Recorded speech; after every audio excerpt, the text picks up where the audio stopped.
win.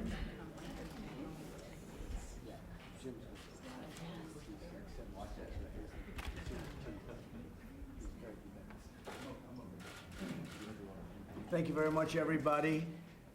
You have probably all seen, otherwise you wouldn't be at the top of your game, the fact that today's Supreme Court ruling just coming out, a tremendous success, a tremendous victory for the American people and for our Constitution. This is a great victory for our Constitution. We have to be tough, and we have to be safe, and we have to be secure. At a minimum, we have to make sure that we vet people coming into the country. We know who's coming in. We know where they're coming from. We just have to know who's coming here.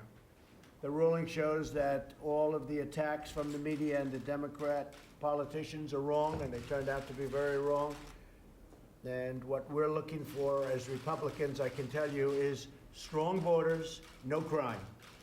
What the Democrats are looking at is open borders, which will bring tremendous crime. It'll bring MS-13 and lots of others that we don't want to have in our country. It'll bring tremendous crime. So I will always be defending the sovereignty, the safety, and the security of the American people. That's why I was put here. We're discussing today the funding of the wall, which we very much need. We started the wall. We're spending a lot of energy and a lot of time, and started up in San Diego and other places. It's under construction now. We have $1.6 billion. But we're going to ask for an increase in wall spending so we can finish it quicker. It stops the drugs. It stops people that we don't want to have. And it gives us security and safety. And with that, I think we might just take a quick spin around the room, talk to a couple of the folks.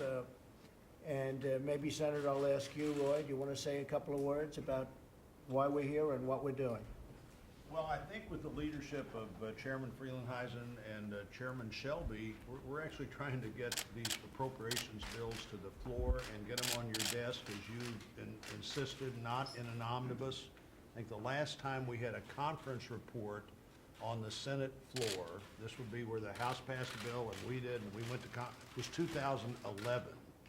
So we just passed the first three bills yesterday that the House had already passed, and we're doing our best to try to get back into business in a transparent way so that people can see what their government's doing.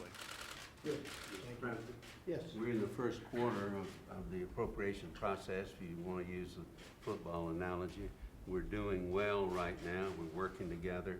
I think both sides, Democrats and Republicans, realize it's in their best interest and the interest of the American people for us to pass on time our regular appropriation bills, bring it back to regular order, to avoid crisis to crisis and threat of shutdowns and all of this. We're early, we're making progress, we're hoping to stay the course, but you're saying, and you said it several times, that you're not signing a big omnibus, I think resonates with all of us, and it makes sense to the American people. Well, we got military taken care of. We had $700 billion for our military, and then the following year, $716 billion. We had to have it. We all knew it. Nobody at this table loved what we did last time, but we did love the fact that we got more for the military than anybody thought was possible. We also got $6 billion for the, if you look at the drug problem and all of the problems that we're having with drugs at every level, got $6 billion for that, the opioid epidemic and other things, so that was a good thing. And then we had to, unfortunately, do some things that we didn't want to do, but this time we don't have to do it, and this time we're very early. But we had to get our military funded, and now it's not only funded, it's never been funded that well. So we're very happy about that. Lamar, do you have anything to say? Sure, Mr. President. First, thank you for having us. And on the appropriations bills, we have two parts to our budget. One part's going through the roof, that's the entitlement part. The part we're working on has gone up over the last 10 years about the rate of inflation, and according to the Congressional Budget Office, will go up about the rate of inflation. And these are, for the most part, things you and I, that you have advocated. As you said, more than half is defense, so that's good. Another thing that's good is our national laboratory. Secretary Perry went to Oak Ridge last week. We're in a competition with China to see who has #1 in supercomputing. Thanks to the last 2 appropriations bills you signed, we are now #1 in supercomputing in this country, which we need to be. We just moved ahead, that's You right. moved ahead. Now, Senator Blunt has chaired a committee today that just reported out for the 4th consecutive year, record funding for the National Institutes of Health. You've got great people over there working on curing cancer, other things. So I would suggest that a part of your America First agenda would be the items in our appropriations for science, technology, research. You've signed 2 appropriations bills that do that. Secretary Perry, Senator Blunt, those things. I think that fits your America First agenda. So a lot of what we're doing is on your agenda, and it's going up at about the rate of inflation, just a little bit more. So we're watching the budget as we do this. You know, Lamar, you mentioned entitlements. We were all set to repeal and replace Obamacare. And then we were very surprised by one gentleman who decided to vote against it after campaigning for it for about 14 years, or since its inception, I guess 8 years. But that would have saved about $1 trillion. That one vote would have saved $1 trillion. Now, despite that, we are cutting, and you've seen some of the association plans that we've come up. I was with Secretary Acosta Right. in Knoxville on Friday, and you saw him the next day. That is a really Great good plan. step forward that will help a lot of people. It's a great plan, and Secretary Azar is coming out with one in 2 weeks, which is going to be a phenomenal plan. These are plans that won't cost the country anything, and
ahead. Georgetown Steel.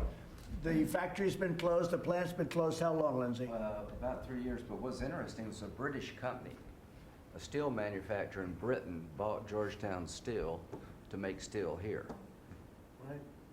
Solar panels, we put tariffs on solar panels, 30%. They were all being made in China. We had 32 different factories. Now they're starting to open again, plants, new plants, because solar's pretty new technology. We had 32, we had 2 that were open. Everyone else was closed because of what happened and what came in from other places, in particular China. And now we have 7 that are opening and many more are considered, and the 2 that were dying, they were going to close, they're thriving right now. Washing machines, they were being dumped all over the country. Not good ones, by the way, ones that didn't work really well. And now they're opening up washing machines. We put a 30% tariff on. So tariffs can be a very positive thing. You know, in the old days when we had tariffs, we didn't have income tax. When people wanted to come in, you look at the days of McKinley and some others, when people wanted to come in, they had to pay a price. When they want to come in and raid our treasury, they had to pay a price. We didn't have income tax. You didn't need income tax. We didn't have debt. So we're doing this. I will say, in every instance, every country, any country that you can mention, has been extremely nice, even less to the media probably, but extremely nice. They want to negotiate a deal. So, and we're open to that. We're open to that. But it's going to be very strong. We are putting on tariffs on certain industries. We can't lose our steel industry. Our steel industry was ready to go out of business. It was at the bottom. Our aluminum industry was ready to go out of business. Now the steel industry is thriving. Think of it, United States Steel, first time in 35 years, they're actually expanding. It's going up. They're building new places. Georgetown Steel, closed for 3 or 4 years. They announced yesterday they're opening up their plant. It's been closed for 4 years, I think they said, in South Carolina. No, we're doing the right thing, 100%.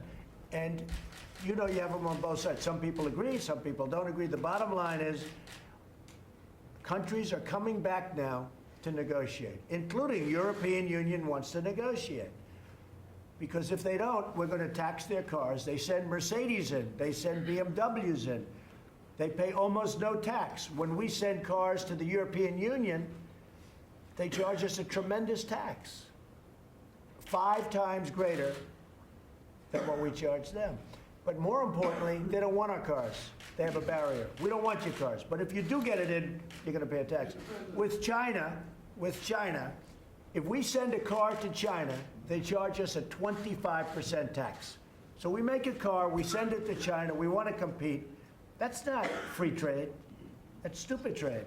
So we send 25% tax. When they make a car in China and they send it here, we charge them 2.5%. Okay. So we get 2.5%, China gets 25%. That's not fair, that's not free, that's just stupid. Mr. President, What are you the looking Supreme at, Court what are you ruling, looking at in terms of Chinese investment restrictions? I think you've got an announcement. Well, it's not coming just up on that. Chinese. We don't want people coming in, hey, look, we are a very smart country. We have the most incredible people in Silicon Valley. We don't want China and other countries. It's not necessarily or particular because they covered it incorrectly. They had either a leaker that didn't exist or a leaker that didn't know his business very well. But they gave it to Bloomberg and they gave it to, I believe, the Wall Street Journal. And it was either a bad leak by somebody that didn't know, but probably they just made up the story. There was no leak. I've been a long term, I'm not sure if my political friends would agree, but I think a lot of leaks aren't leaks. They're made up by the writers. They don't exist, the leak. But this was a leak that was just off. We want to have our jewels. Those are our great jewels. That's like United States Steel from 70 years ago, these companies. We have to protect these companies. We can't let people steal that technology. We have the greatest technology in the world. People copy it and they steal it. But we have the great scientists, we have the great brains, and we have to protect that.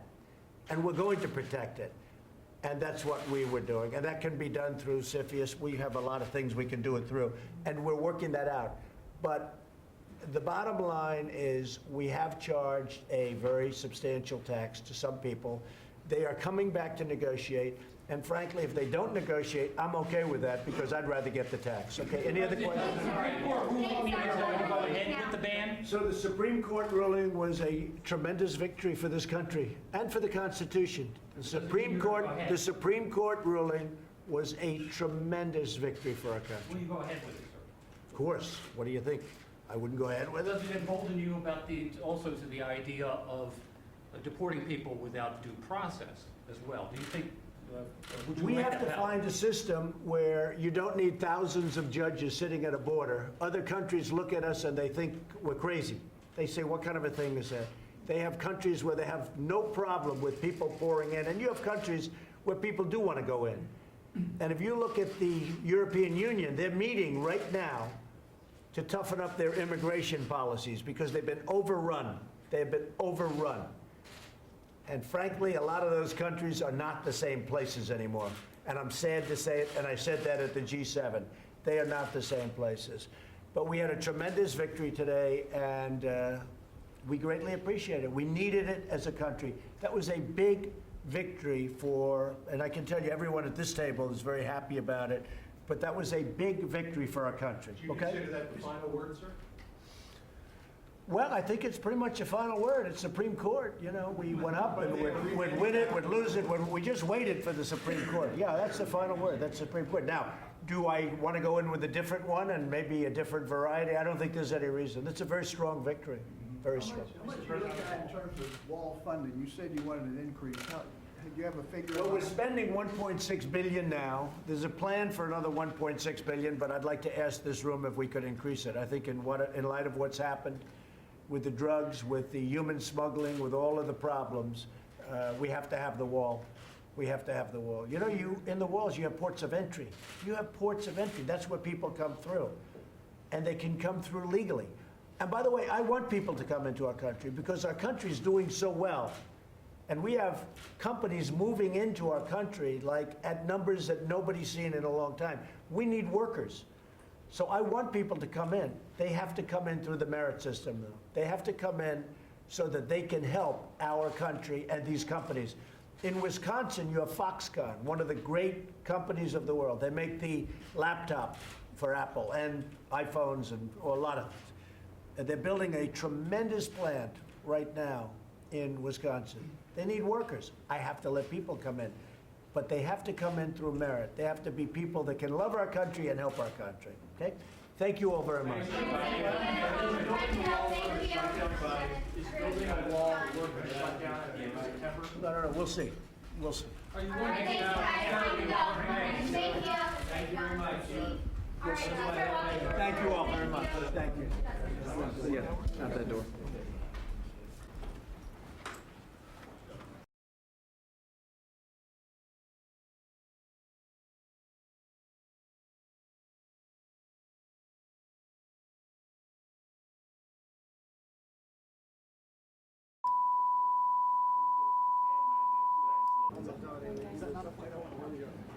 Running. Is this an all-mail poll?